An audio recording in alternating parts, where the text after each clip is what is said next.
नमस्कार दोस्तों, मैं वैभव हंसराज आपका स्वागत करता हूं तक्षशिला ट्यूटोरियल के ऑनलाइन चैनल पे।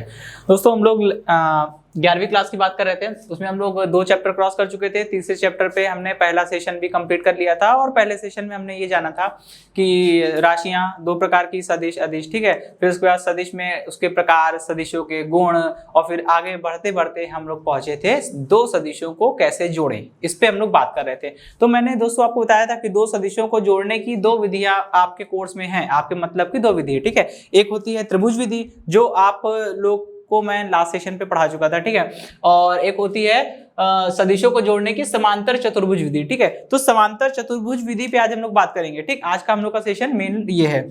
और देखिए मैंने इसके ऊपर स्टार बना रखा है। स्टार का मतलब है, मैं जहां जहां भी स्टार बनाऊंगा समझ लीजिएगा इंपॉर्टेंट है, ठीक है। और इंपॉर्टेंट इसलिए क्योंकि इसका डेरिवेशन तो पूछा ही जाता है, मैं पूछते हैं, लेकिन इसके डेरिवेशन पूछा जाएगा, इसलिए ये इस पे स्टार नहीं बनाया है, ठीक है। उसके डेरिवेशन पूछा जाए या फिर ना पूछा जाए, लेकिन इस पे क्वेश्चन जब आप लगाएंगे ना, तो आपको जगह जगह क्या करना पड़ेगा, इसको पैरेललोग्राम यानी समांतर चतुर्भुज बनाना पड़ेगा और उससे परिणामी निकालना पड़ेगा। और ये काम आप तभी कर पाएंगे जब आप उसको बेहतर तरीके से समझते होंगे, ठीक है। तो इस चीज का ध्यान रखिएगा। ओके, चलिए स्टार्ट करते हैं। सपोज करिए आपके पास 2 वेक्टर हैं, ठीक है। एक वेक्टर आपके पास ये, इसे हमने बोल दिया ये है वेक्टर ए, ठीक है। एक दूसरा वेक्टर है, मान लिया हमने इसे हम बोल दे रहे हैं चलिए एक वेक्टर हमने इसे ऐसे मान लिया, ये हमारा दूसरा वेक्टर हो गया, ठीक है।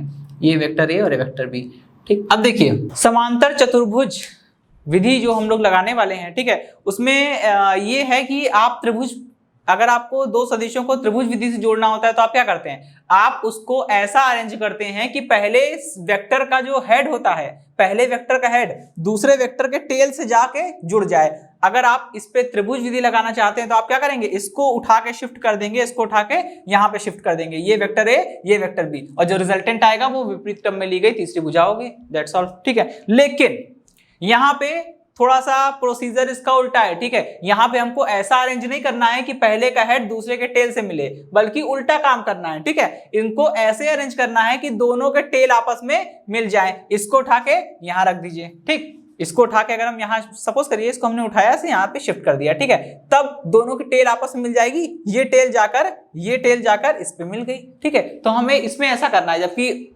त्रिभुज विधि में क्या करते हैं, पहले का हेड दूसरे के टेल से मिले, लेकिन यहाँ क्या करते हैं, दोनों के टेल आपस में मिल जाए, ऐसा अरेंज करना है, ठीक है। तो देखिए इसी को हम अरेंज कर देंगे तो यहाँ पे यही डायग्राम, आपका यही डायग्राम कुछ ऐसा नहीं बन जाएगा। वेक्टर ए और वेक्टर बी को मिलाकर जो एक पैरेललोग्राम बन रहा है, जो समांतर चतुर्भुज बन रहा है, उसको कंप्लीट करना है, ठीक है। समांतर चतुर्भुज की खासियत ये होती है, दोनों आमने सामने की भुजाएं एक दूसरे के समांतर होंगी, ठीक है। ओके, तो ध्यान रखिएगा। अब कैसे बनाएंगे ऐसा समांतर चतुर्भुज, कैसे बनाएंगे? सबसे पहले देखिए वेक्टर बी के हेड से एक ऐसी लाइन खींचिए, एक ऐसी लाइन खींचनी है जो वेक्टर ए के पैरेलल हो, ठीक है। यहां से एक लाइन खींचिए जो वेक्टर ए के पैरेलल हो, वही काम करना है। वेक्टर ए के हेड से एक ऐसी लाइन खींचनी है जो बी के पैरेलल हो। और अब देखिए समांतर चतुर्भुज का नियम ये कहता है कि यदि किन्हीं 2 सदिशों को किसी समांतर चतुर्भुज की किन्हीं 2 क्रमागत भुजा, क्रमागत मतलब जस्ट साइड बाय साइड वाली, इसको और इसको नहीं ले लेना है, ठीक है, जस्ट अगल बगल की, ठीक है। तो समांतर चतुर्भुज का नियम ये कहता है कि यदि किन्हीं 2 सदिश को किसी समांतर चतुर्भुज की किन्हीं 2 क्रमागत भुजाओं द्वारा इस प्रकार निरूपित किया जाए कि दोनों सदिशों के टेल यानी कि पूंछ आपस में स्पर्श कर रही हो, तब दोनों सदिशों का परिणामी समांतर चतुर्भुज के उस विकर्ण से निरूपित होगा जो दोनों के कटान बिंदु जा रहा है। ध्यान रखिएगा दोस्तों, यहाँ पे चतुर्भुज तो बना लिया हमने, चतुर्भुज बनाने के बाद 2 विकर्ण मिलेंगे। पहला विकर्ण तो ये हो गया, दूसरा विकर्ण होगा ये, लेकिन हमको कौन सा विकर्ण लेना है, ऐसा विकर्ण लेना है जो दोनों के कटान बिंदु से जाए। दोनों के कटान बिंदु से जाने वाला विकर्ण यही तो होगा, ये तो हो नहीं जाएगा। तो बस इस चीज का ध्यान रखिएगा, ठीक है, ठीक है। इसको हमने ऐसे बना दिया। ध्यान रखिएगा दोस्तों, ये ए और बी के बीच का टोटल एंगल है थीटा, ठीक है। और हमने ये जो परिणामी निकाला है ना, समांतर चतुर्भुज का जो सिद्धांत होता है वो यही कहता है कि ऐसा विकर्ण जो दोनों के कटान बिंदु से जा रहा है वही इनका परिणामी होगा। तो दोनों के कटान बिंदु से भैया ये जा रहा है तो ये परिणामी हो गया, ठीक है। अब इसकी नेमिंग कर देते हैं। ये इसको बोल दिया हमने ओ, ठीक है, इसको बोल दिया हमने बी, इसको बोल दिया हमने डी, और अब हम क्या करने वाले हैं, ए को जरा सा आगे बढ़ाइए। ये सब काल्पनिक कार्य जितने हैं ना, जो मैं अपनी ज्योमेट्री लगाने के लिए कर रहा हूं, ताकि मैं ज्योमेट्री लगा के इनके बीच में रिलेशन वगैरह फाइंड आउट कर सकूं। ठीक है, इसके लिए हम क्या कर रहे हैं, इसके लिए हमने इसे ऐसा बनाया है, ए को आगे बढ़ाया है और शीर्ष बी से इस पे एक लंब खींचेंगे। इस पॉइंट को मैंने क्या बोल दिया, इस पॉइंट को मैंने सी बोल दिया। ठीक, चलिए अभी मैं इसको रफ करता हूं। इसमें हमको जो जो दिख रहा है ना, उसको हम लोग एक क्या बोलते हैं, इसको एक्सप्लेन कर सकते हैं। ठीक है, कि भाई दो वेक्टर्स हैं हमारे पास, उनको ऐसा अरेंज किया है कि दोनों के टेल आपस में कोइंसाइड कर रहे हैं। ठीक है, फिर हमने क्या किया है, इनसे मिलकर एक समांतर चतुर्भुज का निर्माण किया है, और समांतर चतुर्भुज का निर्माण करने के बाद हमको इसमें करना क्या है, हमको इसका परिमाण निकालना। हमको ये बताना है कि अगर OA इतना है तो ये कितना होगा। ठीक है, हमें ये निकालना है कि OB कितना होगा। इसके लिए देखिए मैंने नेमिंग कर दी है, OBCD, इसको भी कोई एक पॉइंट बोल दिया जाए। ठीक है, इसको E बोल देते हैं भाई। ठीक है, क्या दिक्कत है, इसको E बोल देते हैं। चलिए अब मुझे जो काम करना है वो ये है कि मुझे इसका मान निकालना है कि R का मान कितना होगा। ठीक है, R का मान निकालना है in terms of A and B and theta. ठीक है, तो चलिए सबसे पहला काम क्या करेंगे, सबसे पहला काम आप देखिए, इसको जरा ध्यान दीजिए। OBC एक क्या है, समांतर चतुर्भुज एक त्रिभुज बन रहा है, वो भी समकोण त्रिभुज, और समकोण त्रिभुज बन रहा है तो हम क्या कर सकते हैं, इसमें हम लोग पाइथागोरस प्रमेय लगा सकते हैं। तो लिखेंगे समकोण त्रिभुज OBC में पाइथागोरस प्रमेय से लगाइए भाई जरा प्रमेय। ठीक है, कितना आ जाएगा, लंब का स्क्वायर प्लस आधार का स्क्वायर इज इक्वल टू कर्ण का स्क्वायर। ठीक है, तो लंब का स्क्वायर यानी कि चलिए पहले कर्ण का स्क्वायर लिख देता हूं मैं। कर्ण कितना है, OB, तो OB का स्क्वायर इज इक्वल टू कितना, लंब का स्क्वायर यानी BC का स्क्वायर प्लस आधार का स्क्वायर यानी OC का स्क्वायर। ठीक है, अब करना क्या है, देखिए इसमें मुझे OB का स्क्वायर, OB मतलब R। ठीक है, तो ये हो गया R का स्क्वायर इज इक्वल टू, यहाँ BC है। ठीक है, या रुक जाइए, मैं इसको अभी एक्सपेंड करना पड़ेगा। BC को मैं ऐसे लिखता हूं, और मैंने किया क्या है, मैंने OC को, देखिए OC कहां, यहां से यहां तक की दूरी है। इस डिस्टेंस को हम लोग दो पार्ट में लिख सकते हैं, OC is equal to OE plus EC। ठीक है, OE और EC को जोड़ देंगे तो पूरा OC मिल जाएगा। ठीक है, तो हमने क्या किया, OE प्लस EC, भी हो गया R square is equal to, अब देखिए BC का स्क्वायर तो मुझे पता नहीं है। ठीक है, हाँ BC की वैल्यू मुझे निकालनी पड़ेगी। ठीक है ना, वो अभी हम निकालेंगे। अच्छा, और OE की वैल्यू, OE कहां गया, ये रहा OE तो वेक्टर A के बराबर है। ठीक है, खैर चलिए अभी हम इन सब की वैल्यू रखेंगे, अभी इसको ऐसे ही एज इट इज उतार देते हैं। इसको समीकरण नंबर 1 स्टॉप कर देते हैं। ठीक है, OD की लंबाई और EB की लंबाई बराबर है ना, OD की लंबाई और EB की लंबाई बराबर है। जब OD और EB बराबर हैं और दोनों एक ही दिशा में हैं, इसका मतलब क्या होता है, इसका मतलब होता है कि ये वाला वेक्टर अगर B है तो ये भी वेक्टर B के बराबर होगा, क्योंकि परिमाण भैया दोनों के बराबर हैं, और देखिए दोनों एक ही दिशा में हैं, दिशा बराबर परिमाण बराबर मतलब वेक्टर बराबर। इसका मतलब अगर ये वेक्टर B है तो ये भी कितना हो जाएगा, वेक्टर B हो जाएगा। सिंपल, तो क्या करेंगे हम लोग, लिखेंगे त्रिभुज BEC में साइन लगाइए। पहले हम लोग लगाएंगे यहाँ पे sine theta. Sine theta is equal to क्या होता है, लंब बटे कर्ण, तो कोण के सामने वाली भुजा लंब यानी BC अपॉन में कर्ण कितना है, BE। अब यहाँ से BC की वैल्यू निकालिए, क्योंकि मुझे यहाँ पे BC क्या करना है, पुट करना है, BC की वैल्यू मुझे यहाँ पे रखनी है। तो BC इज इक्वल टू कितना आ जाएगा, BE, और ये हो गया हमारा साइन थीटा। ठीक है, और BE कितना है, BE है हमारा, देखिए BE मतलब मुझे केवल दूरी लेनी है। ठीक है, मुझे केवल दूरी लेनी है, और हम आपको बता चुके हैं सदिशों को तीर के निशान द्वारा व्यक्त करते हैं, और उस तीर की लंबाई जो होती है, उस तीर की जो लंबाई होती है वो वेक्टर के परिमाण के बराबर होती है। यानी ये वाली दूरी BE कितनी होगी, वो BE जो है वो वेक्टर B का परिमाण होगा, और वेक्टर B के परिमाण को हम कैसे लिख सकते हैं, वेक्टर का साइन एरो लगाकर मॉड लगा के ऐसे लिख दें, है ना, दोनों एक ही चीज है। तो ये मैंने ऐसे लिख दिया, ये हो गया B साइन थीटा। BC हमारा कितना आ गया भाई, B साइन थीटा आ गया। ठीक है, क्वेश्चन नंबर 2। अब यही काम करेंगे त्रिभुज BEC में। अब ध्यान रखिएगा, BC मिल गया मुझे, अब मुझे क्या चाहिए, EC चाहिए। EC क्या है, आधार है, और मुझे कर्ण पता है, मुझे आधार चाहिए। अब क्या करेंगे, अब लगाइए कॉस। ठीक है, आधार कितना है, EC अपॉन में कर्ण कितना है, EB। EC is equal to EB cos theta, और EB कितना, वही EB लेना है, मतलब ये दूरी लेनी है, और दूरी की लंबाई मतलब तीर की लंबाई मतलब वेक्टर का मॉडुलस, वेक्टर का परिमाण। तो वेक्टर का परिमाण B का परिमाण लेंगे, कितना आएगा भाई, B आएगा, तो ये हो गया B cos थीटा। ये कितना हो गया हमारा, ये हो गया EC। ठीक, इक्वेशन नंबर 3। इक्वेशन 2 और 3 से मान रख दीजिए समीकरण 1 में। ठीक है, तो लिखेंगे समीकरण 2 का समीकरण BC तथा EC का मान, BC तथा EC का मान किसमें रखना है, समीकरण 1 में रखने पर, समीकरण 1 रखने पर, ठीक है। देखिए कितना आ जाएगा, ये हो गया R square is equal to BC का स्क्वायर, BC वही बात आ गई ना, BC कहाँ गया, ये रहा BC, BC की वैल्यू में निकाल चुका हूँ, कितनी आई, B sin थीटा, तो यहाँ रख देंगे B sin थीटा, ठीक है। ध्यान रखिएगा मैंने केवल BC की जगह पे ये वैल्यू पुट कर दी है, ठीक है। और ऐसा क्यों किया है, क्योंकि मुझे करना क्या है, मैं दोस्तों आपको पहले बता चुका हूं, मुझे इस दूरी का R का परिमाण निकालना है, किसके पदों में, A के और B के पदों में। तो यहाँ BC आ रहा है, BC के लिए कोई जगह नहीं, कुछ ऐसा करिए कि वो या तो A के टर्म्स में आ जाए या B के टर्म्स में आ जाए, ठीक है। तो मुझे दिख रहा था कि मुझे BC निकालना है, ये वेक्टर B का परिमाण है, ये मॉड ऑफ B है और ये निकल आएगा। अब देखिए OE कहाँ गया, ये है OE, मतलब ये दूरी लेनी है, और तीर की दूरी मतलब तीर की लंबाई मतलब वेक्टर का परिमाण, और ये जो तीर है वो किस वेक्टर को दिखा रहा है, वेक्टर A को दिखा रहा है, तो ये लंबाई क्या बताएगी, वेक्टर A का परिमाण, ठीक है। तो चलिए यहाँ पे मैं प्लस साइन लगाता हूँ, इसकी जगह लिखूंगा A, EC कितना है, B cos थीटा, और ये इसका स्क्वायर, ठीक है। चलिए अब इसका स्क्वायर खोल दीजिए, ये कितना हो गया हमारा, ये हो गया हमारा R स्क्वायर, ठीक है। अच्छा इतना हो गया। अब देखिए यहाँ पे B square cos square theta, यहाँ B square sine square theta, इन दोनों को अगर हम साथ में ले लें, इसको और इस टर्म को अगर हम साथ में ले लें तो B स्क्वायर कॉमन निकाल लेंगे, sign square theta plus cos square theta 1 हो जाएगा, ठीक है। तो मुझे अब वही करना है इसमें, एक्चुअली यहाँ पे आ जा रहा हूं मैं, ये कितना है R स्क्वायर, ठीक है, प्लस A स्क्वायर को मैं पहले लिख ले रहा हूं, अब इनको साथ में लेके कॉमन भी निकाल ले रहा हूं, ठीक है। मैं एक स्टेप डायरेक्ट कर रहा हूं, आप थोड़ा समझिएगा। मैंने इसको साइड बाय साइड लिखा, इसको साइड बाय साइड लिखा, और B स्क्वायर इसमें से कॉमन ले लिया, तो यहां से B स्क्वायर निकला, कितना बचेगा, साइन स्क्वायर थीटा, ये बचेगा कॉस स्क्वायर थीटा, ठीक है, ब्रैकेट बंद, ठीक, ये हो गया, ये हो गया, ये हो गया, बचा ये, तो यहाँ पे लिख देंगे प्लस में 2AB cos थीटा, ये हो गया A स्क्वायर, ये हो गया B स्क्वायर, और ये हो गया हमारा 2AB cos थीटा, ठीक है, ये हो गया हमारा R स्क्वायर, ठीक। चलिए इतना हो गया।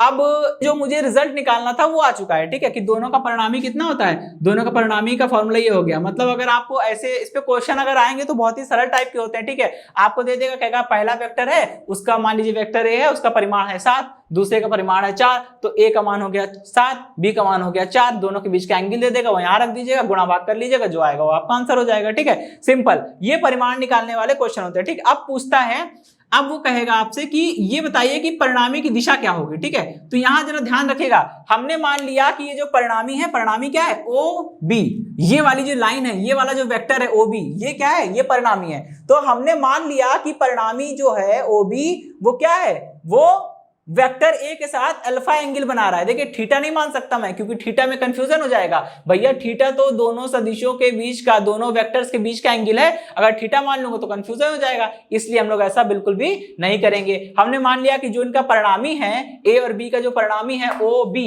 ठीक है, OB वो क्या है, वो वेक्टर A के साथ अल्फा एंगल बना रहा है, ठीक है। चलिए अब मुझे इस अल्फा का मान निकालना है, ठीक है, और अल्फा का मान भी किसके टर्म्स में, A B और थीटा के टर्म्स में। हमने इतना सपोज कर लीजिएगा, अब मैं लिख नहीं रहा हूं क्योंकि थोड़ी जगह कम है, ठीक है, कि माना परिणामी वेक्टर A के साथ अल्फा कोण बनाता है, तब आपको दिख रहा होगा ये वाला त्रिभुज, देखिए फिर से OBC। तो जब भी आपको डायरेक्शन निकालनी हो, ठीक है, तो यहाँ पे हम क्या लगाएंगे, अच्छा हाँ, अभी यहाँ पे आप में से कुछ लोग का क्वेश्चन उठ सकता है, यहाँ पे मैं tan लगाने जा रहा हूँ, tan ही क्यों, है ना, tan या cot लगाएंगे, बात तो वही है ना, रिवर्स होके वही आ जाएगा, tan या cot ही क्यों, sin cos में क्या बुराई है, बुराई नहीं है कुछ। देखिए सबसे पहले जान लीजिए ये एंगल है, एंगल के सामने वाला हमेशा क्या होगा, लंब, यानी BC तो भाई लंब होगा, श्योर, ठीक है। और सबसे बड़ी भुजा कौन है, ये तीनों में सबसे बड़ी भुजा कौन सी है, ये वाली है, तो कर्ण, ये हो गया कर्ण, ये हो गया लंब, ये है आधार। मैंने अभी क्या बोला, मैंने बोला कि हमें फॉर्मूला चाहिए, हमें अल्फा की वैल्यू चाहिए, किसके टर्म्स में, A B और थीटा के टर्म्स में। अगर मैं साइन या कॉस लगाऊंगा तो साइन कॉस में क्या आता है, कर्ण आ जाता है, और कर्ण का मतलब मुझे ये वाली भुजा लेनी पड़ेगी, इसलिए मैं साइन कॉस नहीं लगा रहा हूं, क्योंकि कर्ण आ जाएगा, और कर्ण का मतलब क्या है कि पहले आप R निकालिए, आएगा उससे भी आंसर, लेकिन आपको थोड़ा सा लंबा पड़ जाएगा। मान लीजिए आपको A B दिया है, थीटा दिया है, आपसे डायरेक्ट पूछे कि अल्फा का मान क्या होगा, तो आप पहले बेवकूफी करें, आप पहले R निकालें, फिर उसमें साइन कॉस लगा के, तो फिर जो, क्योंकि मैं साइन कॉस लगाऊंगा तो उसमें R आएगा, ना कि AB भी आएगा, लेकिन R भी आएगा, मुझे R नहीं चाहिए, मुझे AB चाहिए, A B और थीटा के टर्म्स में चाहिए, ठीक है, इसलिए मैं tan लगा रहा हूं, ठीक है, tan लगाइए इसमें। तो यहाँ पे हम लगाएंगे tan alpha is equal to, भाई tan मतलब क्या होता है, लंब बटे आधार, लंब मतलब BC बटे आधार, आधार कितना है, आधार है ये OC, और OC OC मतलब OE प्लस EC। चलिए अब यहां से BC की वैल्यू तो मैं निकाल चुका हूं, ये रही B sin थीटा, ठीक है। OE कितना है, OE जो है वो वेक्टर A, और EC मतलब B cos थीटा। चलिए तो बस यही फॉर्मूला हो गया हमारा, है ना, tan alpha is equal to B sin theta upon में A प्लस ये परिणामी A के साथ जो कोण बना रहा है वो अल्फा है। अब जरा मान लीजिए आपसे उल्टा पूछ लिया गया, आपसे पूछ लिया गया कि परिणामी B के साथ जो कोण बनाएगा वो ज्ञात करो, तो क्या करना है? अरे भाई कुछ करना नहीं है। अगर ये मैंने ध्यान दीजिएगा, ये फॉर्मूला मैंने निकाला है तो आया tan अल्फा बराबर B sin थीटा अपॉन में A plus B cos theta. लेकिन अगर आपसे उल्टा पूछ लेगा, आपसे कहेगा परिणामी B के साथ कितना कोण बना रहा है ये बताओ, तो आपके पास दो चॉइस है। पहली चॉइस ये है कि आप अल्फा निकालिए, और आपको पता है, अपना दिमाग लगा लीजिए थोड़ा, है ना, ये पूरा आपका थीटा है, ये पूरा थीटा है, दोनों सदिशों के बीच का कोण, और ये अल्फा है, तो ये कितना होगा? ये होगा आपका थीटा माइनस अल्फा। ये ऐसा कर सकते हैं। पहली चॉइस तो ये है, पहली चॉइस क्या है कि हम अल्फा निकालें फिर थीटा माइनस अल्फा कर लें। दूसरी चॉइस हमारी ये भी है कि A और B को आपस में क्या करिए, इंटरचेंज कर लीजिए। ये हो जाएगा B की जगह आ जाएगा A sin थीटा अपॉन में B plus A cos theta, ठीक है। तो भी डायरेक्ट वैल्यू निकल आएगी कि ये जो परिणामी है वो B के साथ कितना कोण बना रहा है, ठीक है। चलिए इस पे क्वेश्चन आते हैं भाई, ध्यान रखिएगा दोस्तों, ठीक है। चलिए अब इसको मैंने समीकरण नंबर 5 बोल दिया। देखिए पहला केस ये है कि मान लीजिए अगर दोनों सदिश जो है, दोनों वेक्टर क्या हो, एक ही डायरेक्शन में हो, दोनों वेक्टर एक ही डायरेक्शन में। सपोज करिए वेक्टर एक डायरेक्शन में ही अगर वेक्टर बी आ जाए, वेक्टर बी भी वेक्टर एक ही डायरेक्शन में आ जाए, तो दोनों के बीच का एंगल कितना हो जाएगा? 0, ठीक है। तो बस यदि दोनों सदिश एक ही दिशा में हो तो थीटा बराबर कितना हो जाएगा? 0। यदि थीटा बराबर 0 हो गया तो आर की वैल्यू कितनी आएगी? जरा देखिए, आर स्क्वायर बराबर कितना होता है? A square plus B square plus 2ab और cos ऑफ थीटा, ये वैल्यू होती है ना। अगर दोनों वेक्टर एक ही डायरेक्शन में होंगे तो angle theta equal 0, angle theta equal 0 तो हो क्या जाएगा? यहाँ पे रखिए जरा, एंगल थीटा इक्वल 0, यहाँ पे cos 0 रखिए। cos 0 कितना होता है? cos 0 हो जाएगा 1, तो ये कितना बन जाएगा? ये बन जाएगा R square is equal to A square plus B square plus 2ab, और ये कितना हो गया? ये हो गया cos 0 इज इक्वल टू, अब देखिए क्या बन जाएगा? बन जाएगा r is equal to a plus B. ये तो हो गया r। अब हम निकालेंगे अल्फा निकालना है हमें। tan of alpha is equal to, भाई दोनों सदिशों के बीच का एंगल कितना दे रखा है? 0। यहां पुट कर दीजिए इसी फॉर्मूले में। पहले तो हम फॉर्मूला लिखेंगे, फॉर्मूला क्या होता है? b sin थीटा अपॉन में a plus b cos theta, और यहां से कितना आ जाएगा? अगर थीटा इक्वल 0 है तो साइन 0 ऊपर 0 हो जाएगा, नीचे कुछ भी हो 0 ही आएगा। और इसका मतलब क्या निकला? tan alpha is equal to 0 आ रहा है, इसका मतलब अल्फा इज इक्वल टू 0 होगा। बस काम खत्म, ठीक है। आइए अब हम लोग पढ़ते हैं केस 2। यदि थीटा इक्वल कितना हो जाए? 180 डिग्री हो जाए, स्क्वायर कितना हो जाएगा? R square equal A square plus B square plus 2ab cos 180। अब cos 180 कितना होता है? -1, cos 180 -1 होता है, तो कितना हो जाएगा? R square is equal to A square plus B square, ये होता है 2ab। ये अब आप कहेंगे माइनस कहां से आ गया? तो भाई cos 180 कितना होता है? cos 180 हो रहा है हमारा -1 के बराबर, -1 से मल्टीप्लाई करेंगे, माइनस इधर आ जाएगा, ठीक है। और कितना हो गया? ये हो गया r is equal to -b। और अब देखिए हमको करना क्या है? अब हमको ये निकालना है कि परिणामिक दिशा क्या होगी। अब हम लोग निकालते हैं tan alpha is equal to कितना होता है? b sin theta divided by a plus b cos theta, कितना हो जाएगा? b sin 180 divided by a plus b cos 180। भाई sin 180 0 अपॉन समथिंग इज 0, ठीक है। इसका मतलब क्या निकला? इसका मतलब निकला अल्फा इक्वल 0। अच्छा, ये तो दो केस हो गए। आइए अब हम लोग चलते हैं तीसरे केस पे, ठीक है। तो थर्ड केस देखिए क्या है? यदि थीटा इज इक्वल टू कितना हो जाए, ठीक है, यदि थीटा इक्वल 90 हो जाए तो क्या करेंगे?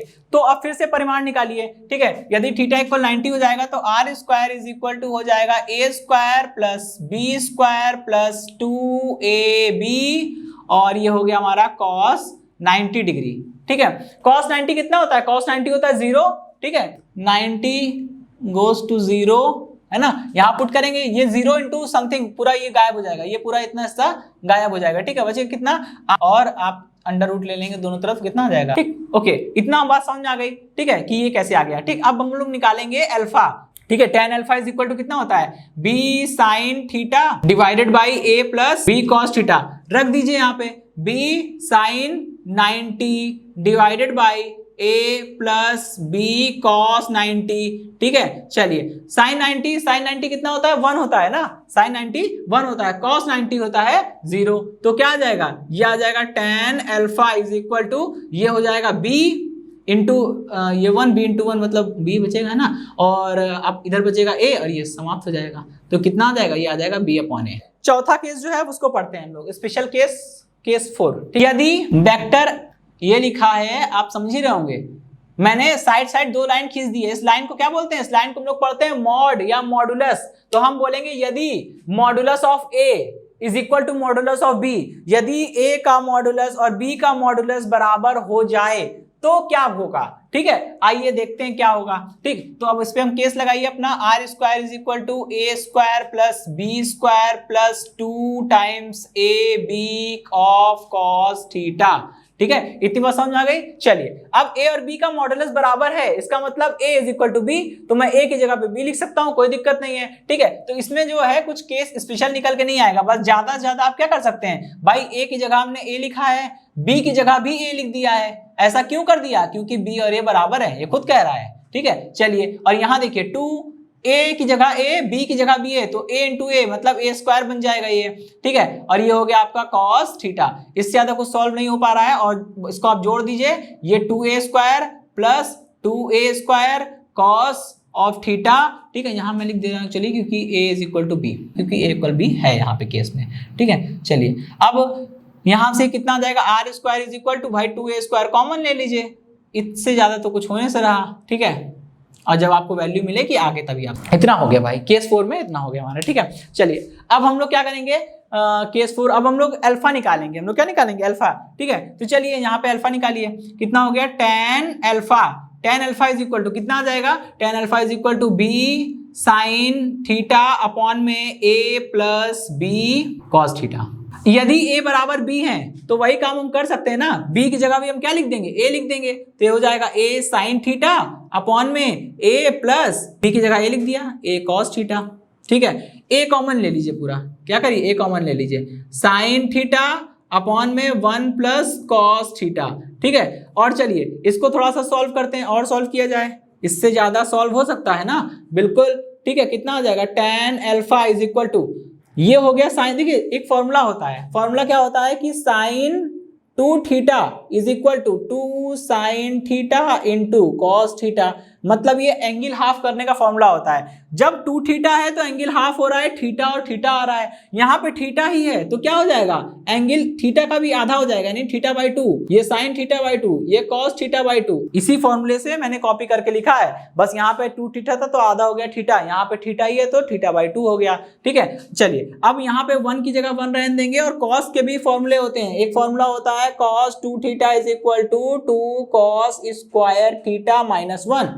ठीक है, अब यहाँ पे एंगल 2 थीटा था तो ये थीटा बन जाएगा, यहाँ पे एंगल थीटा ही है तो थीटा हाफ हो जाएगा, इस मतलब कितना हो जाएगा 2 cos square theta by 2 minus 1 plus 1 cancel हो जाएंगे। ठीक है, और देखिए इसको रफ कर रहा हूं मैं, बचा क्या क्या, जो बचा है वो लिखता हूं, यहाँ पे हो गया tan alpha is equal to 2 times sine theta by 2 into cos theta by 2 divided by कितना हो जाएगा, ये हो जाएगा 2 cos स्क्वायर थीटा बाई 2 से 2 गया, एक cos से cos निपट जाएगा, और कितना बचेगा, ये बनेगा tan alpha is equal to, ये बनेगा साइन थीटा अपॉन में cos sine theta by 2 upon cos theta by 2, और sine theta upon cos theta angle अगर सेम हो, यहाँ भी थीटा बाई 2 यहाँ भी theta by 2, doesn't matter.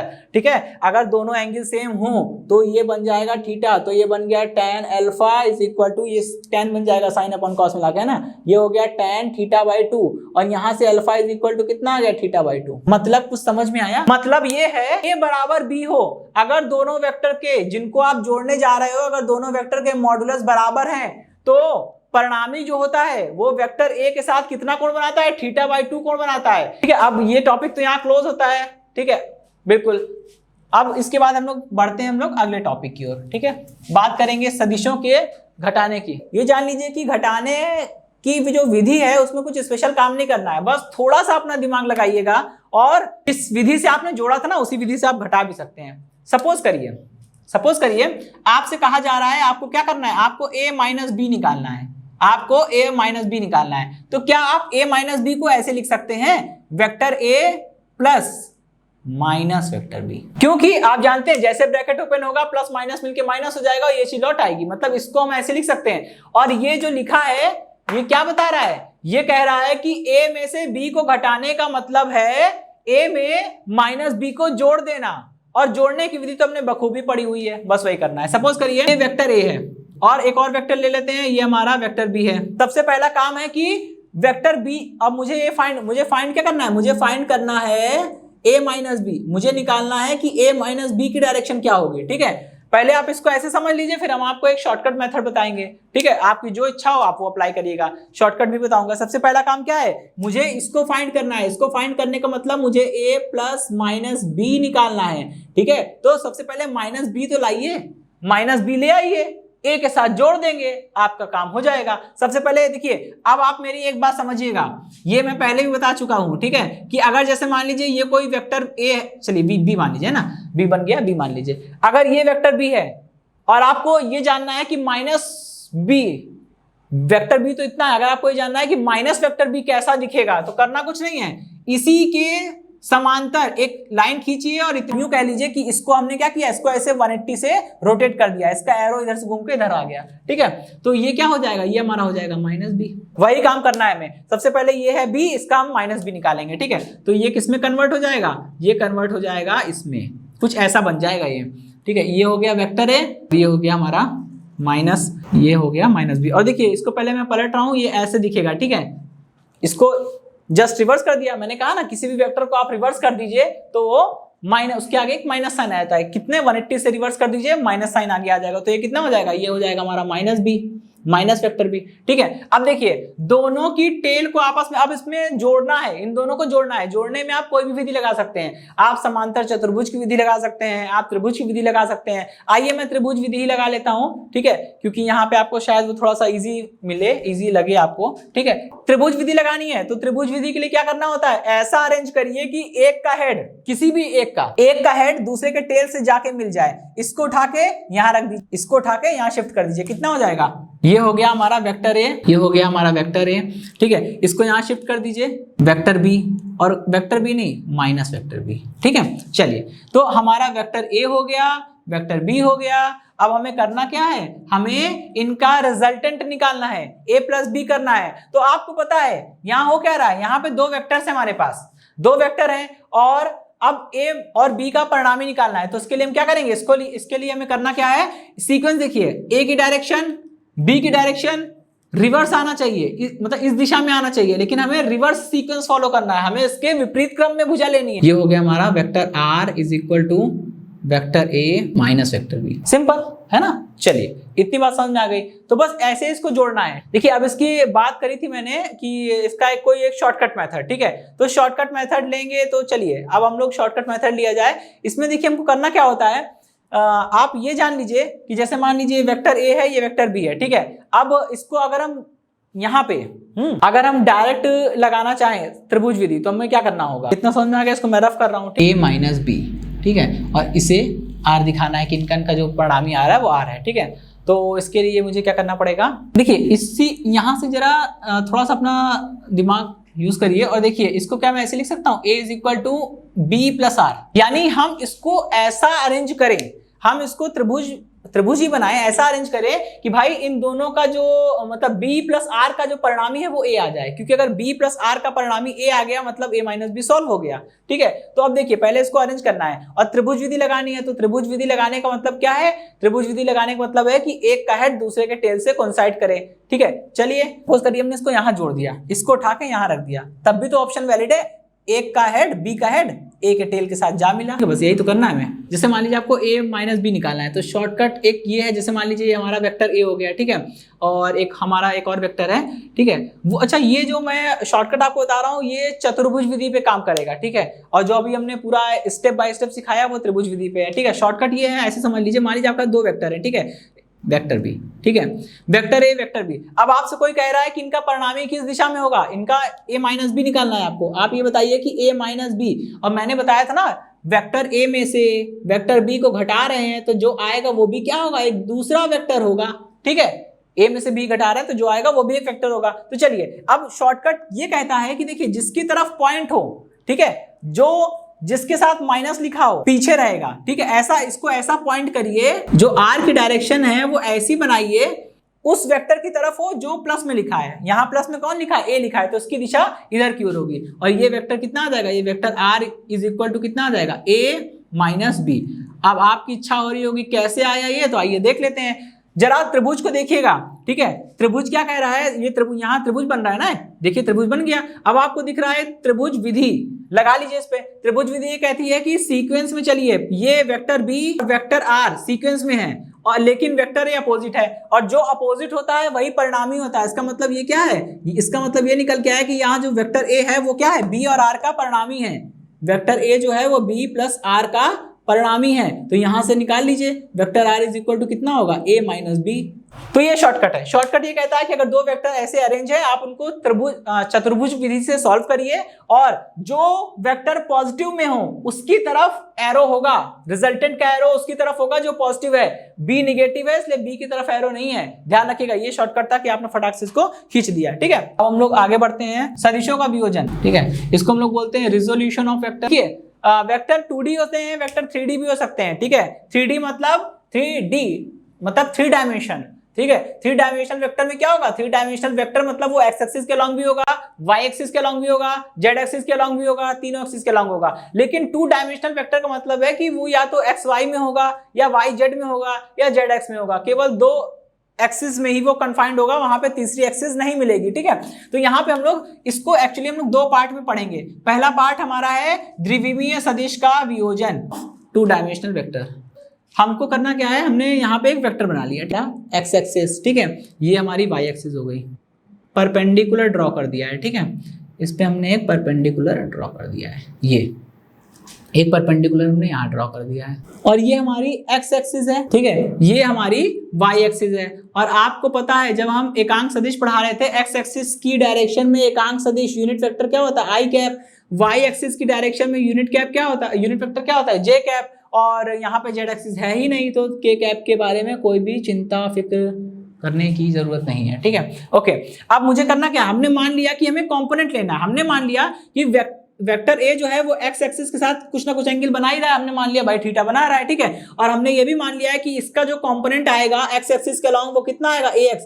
Component का मतलब क्या होता है, कंपोनेंट का मतलब है हम इस ये जो वेक्टर है, ठीक है, उसका प्रोजेक्शन, प्रोजेक्शन का मतलब होता है छाया, जैसे धूप पड़ रही है हमारी छाया बनती है, ठीक है। वैसे तो एक्स एक्सिस पे वो कितना हिस्सा कवर करेगा, ठीक है, वाई एक्सिस पे वो कितना हिस्सा कवर करेगा। हमने मान लिया एक्स एक्सिस पे वो हिस्सा कवर कर रहा है ए एक्स, और वाई एक्सिस पे कवर कर रहा है ए वाई। ए वेक्टर है इसलिए ए लिखा है, नीचे छोटा सा एक्स लिखा है क्योंकि वो एक्स एक्सिस के लॉन्ग कंपोनेंट है, और इसके ए के नीचे छोटा सा वाई लिखा है बिकॉज ये वेक्टर ए का वाई की डायरेक्शन में कंपोनेंट है, ठीक है। तो किसी भी वेक्टर, अगर 2D वेक्टर को आप एक्स और वाई एक्सिस के लॉन्ग रिजॉल्व करते हैं तो इसको हम लोग इस तरह से लिख सकते हैं कि vector A is equal to A X into I cap plus A Y into J cap, ठीक है, जहां ax and ay are the components of vector a along the x and y axis respectively, ठीक है। Okay, ये equation number 1। अब हमारा काम क्या है, हमारा काम ये है कि ax और ay की वैल्यू निकालनी है। कहां से निकलेगी, यहीं से निकलेगी। पहले नेमिंग कर देते हैं, इसको मान दिया o, इसको मान लिया b, इसको मान लिया c, इसको मान लिया d, ठीक है। तो त्रिभुज OBC क्या लगा लिया जाए। देखिए हमें क्या चाहिए, हमें पहले ये चाहिए ना, हमें ये चाहिए, ये तो भाई कोण के सामने वाली भुजा लंब, ये आधार, ये कर्ण, मतलब हमें कर्ण पता है, हमें क्या चाहिए, हमें आधार चाहिए। कॉस लगा लीजिए, इक्वल टू कितना आएगा, आधार मतलब OC, आधार मतलब OC बटे कर्ण, कर्ण मतलब OB, ठीक है, कर्ण मतलब OB। चलिए कितना आया, OC is equal to OB और कॉस थीटा, ठीक है। चलिए OB कितना है भाई, OB है हमारा A कॉस थीटा।